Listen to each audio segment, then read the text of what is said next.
معلوم ہے کہ کل سورج گرہن ہے اور خبریں یہ آ رہی ہیں کہ 80% سورج کل گرہن ہوگا۔ اس بارے میں اسلامی حکام کیا ہیں، شریعت کیا کہتی ہے، اس کے لیے علماء نے سوچا ہے کہ کچھ باتیں عوام تک پہنچائی جائیں، اس لیے میں نے بھی ارادہ کیا کہ شرعی حکام اس بارے میں بتائے جائیں، اس میں حکمتیں کیا ہیں۔ رسول اللہ صلی اللہ علیہ وسلم کے دور میں سورج گرہن ہوا ہے۔ آپ صلی اللہ علیہ وسلم کے نرینہ اولاد نہیں تھی، آپ کو اللہ نے اولاد دی اور آپ کے بیٹے کی موت واقع ہوئی۔ یہ ایک بہت بڑا حادثہ تھا اس وقت،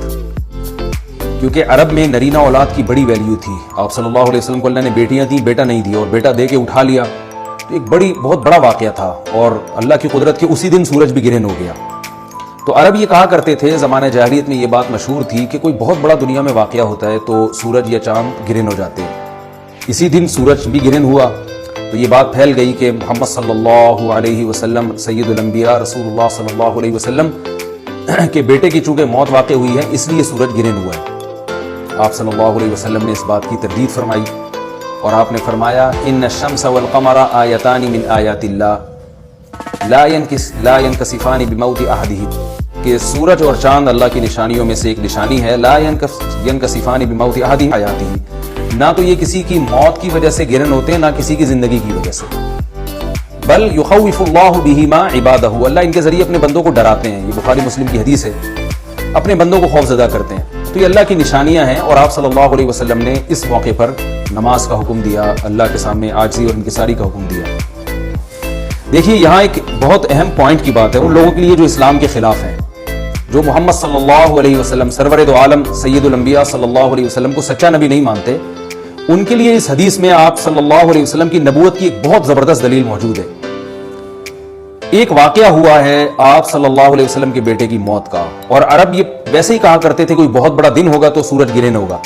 تو کوئی بھی شخص جو جھوٹا نبی ہو، آپ خود بتائیے کہ کیا وہ ایسے موقع پہ اس واقعے کو اپنے حق میں کیش نہیں کرائے گا، اور وہ یہ کہے گا نہیں کہ میں تو پہلے ہی کہتا تھا میں بہت بڑی شخصیت ہوں اور میرے بیٹے کی موت ہونا، ایک پیغمبر کے بیٹے کی موت ہونا ہے تو یقیناً یہ اس اللہ کی طرف سے ایک نشانیاں ہے، یہ نشانی ہے سورج کا گرہن ہونا، یہ بتانے کے لیے ہے کہ واقعی یہ بہت بڑا دن ہے،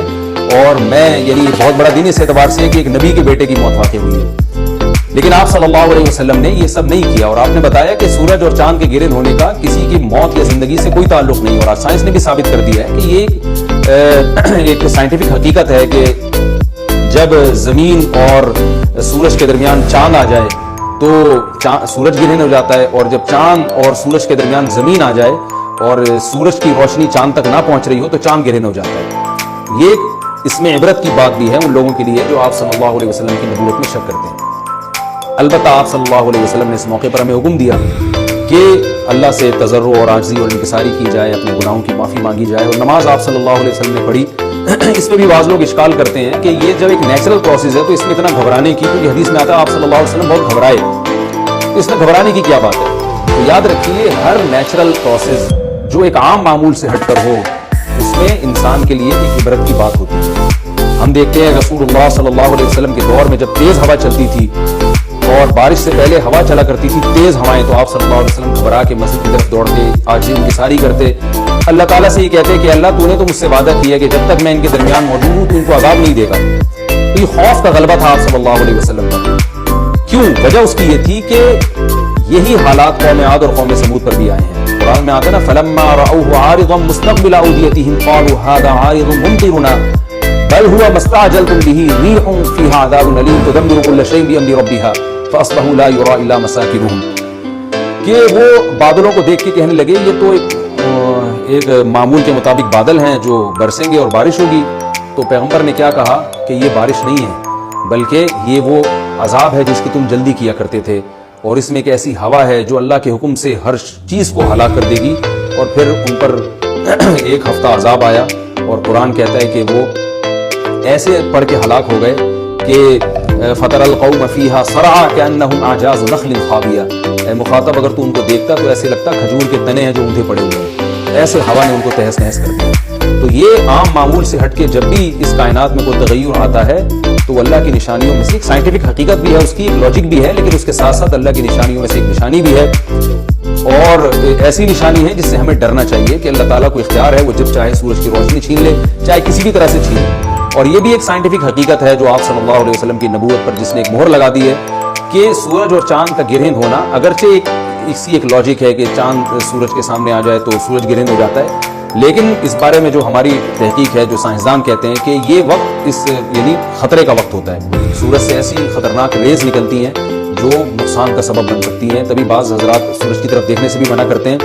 اور یعنی نظام میں تھوڑی ایک عام نارمل روٹین سے ہٹ کے اس کائنات کا نظام چلتا ہے، تو اس لیے یہ اس کائنات کے لیے، زمین کے لیے ڈینجرس ہو سکتا ہے، اور جو گریوٹی اور جو کشش کا نظام ہے اس میں بھی خلل واقع ہوتا ہے۔ تو ایسا نہیں ہے کہ یہ بالکل ایک نارمل کنڈیشن ہوتی ہے اور اس کا کوئی نقصان ہی نہیں ہے، یہ بالکل غلط ہے، اس میں نقصان کا بہرحال خطرہ ہے، اور اس بات کا امکان موجود ہوتا ہے کہ قدرت انسانوں سے انتقام لے یا انسانوں کو نقصان پہنچائے۔ اور ویسے بھی جن کے دلوں میں اللہ کا خوف ہوتا ہے وہ تو ویسے ہی اللہ کے وَهُم مِّن خَشْيَتِهِ، قرآن مجید میں اللہ تعالیٰ کے ارشاد ہے کہ مشرکین بار بار یہ سوال پوچھتے تھے قیامت کب آئے گی کب آئے گی، اللہ فرماتے ہیں لیکن جو مومنین ہیں ان کو اس سے غرض نہیں ہے کہ کب آئے گی، وَالَّذِينَ آمَنُوا مُشْفِقُونَ مِنْهَا، وہ تو قیامت سے گھبراتے ہیں کہ پتہ نہیں ابھی نہ آ جائے۔ جس کے دل میں اللہ کا خوف ہوتا ہے اس کے زندگی گزارنے کا طریقہ کچھ اور ہوتا ہے، وہ بات بات پہ اللہ سے ڈرتا ہے، اس کو اللہ سے ڈرنے کا بہانہ چاہیے، اس کو توبہ کا بہانہ چاہیے۔ اس بحث میں پڑھنا کہ یہ تو ایک لاجیکلی ایک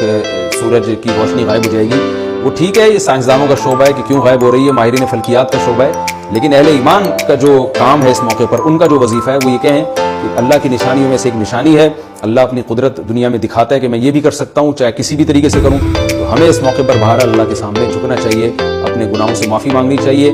اور وہی عمل کرنا چاہیے جو رسول اللہ صلی اللہ علیہ وسلم نے ہمیں بتایا ہے، اور اس بارے میں جو توہمات پھیلے ہوئے ہیں اس سے بھی ہمیں اجتناب کرنا چاہیے، جیسے نبی صلی اللہ علیہ وسلم نے عربوں کے وہم کو دور کیا، بھائی اس کا کسی کی موت اور زندگی سے کوئی تعلق نہیں ہے، تو اسی طرح آج کل لوگوں میں ایک سورج اور چاند گرہن ہونے کے بارے میں وہم بھی بہت ہے کہ پتہ نہیں کیا ہو جائے گا، حاملہ عورتیں نہ نکلیں، فلانا نہ کرے، فلانا خربوزہ نہ کھائے، اس موقع پر کسی نے تربوز کھا لیا تو یہ ہو جائے گا، الٹی الٹی باتیں پتہ نہیں کیا کیا مشہور ہیں، خربوزہ تربوز کی تو میں ویسی مثال دے رہا ہوں۔ تو کوئی بھی چیز جب کہنی ہو تو پوری طرح سے اس کی ریسرچ کریں، مجھے نہیں پتا حاملہ عورت کو فائدہ ہوتا ہے نقصان ہوتا ہے سورج گرہن ہونے سے، لیکن اگر نقصان بھی ہوتا ہے تو اس کی کوئی مستند دلیل ہونی چاہیے آپ کے پاس، ایسے ہی سنی سنائی باتیں آگے نقل نہ کریں۔ تو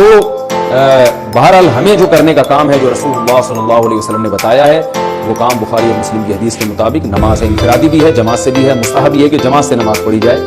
مسجد میں یا کسی بھی میدان میں، اور 2 رکعتیں امام پڑھائیں گے اور اس میں سرن تلاوت بھی کر سکتے ہیں، جہری تلاوت بھی کر سکتے ہیں، دونوں رائے ہیں علماء کی۔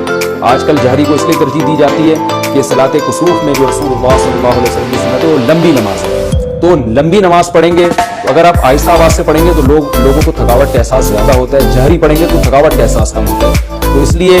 دونوں قولوں پہ فتویٰ دیا جاتا ہے، وہ ایک قول راجح ہے اور ایک میں آسانی ہے، تو آسانی اس قول میں ہے کہ جہری تلاوت کی جائے، اس میں لوگوں کو نماز میں کھڑا رہنا آسان ہوتا ہے، تو لمبی سے لمبی نماز پڑھی جائے۔